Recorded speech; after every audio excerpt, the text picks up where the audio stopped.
Patay matapos umunong bugbugin ang isang binatilyong person with disability sa Parañaque.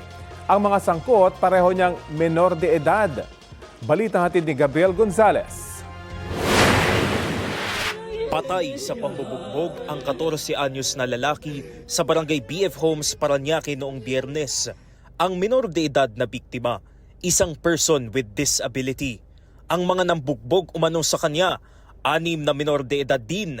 Ayon sa pulisya, nakipagkita ang biktimang si John Raven Tabinas sa mga kapwa menor de edad para ihatid daw ang binili nilang short sa kanya.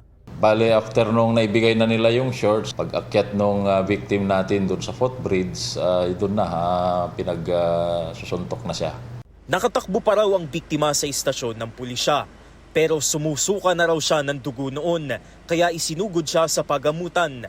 Sa report ng Parañaque City Police, lumalabas na dahil sa tinamong severe traumatic brain injury, dulot ng pambubugbog, kaya namatay ang biktima.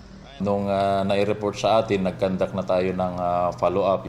Nakuha natin sila. Then pina-identify through video call kasi nasa hospital na yung victim. Masakit po sa akin yung ginawa nila eh. Na walang kamalay-malay yung anak ko na ginawa lang nilang pang suntok, binugbog nila walang kalaban-laban.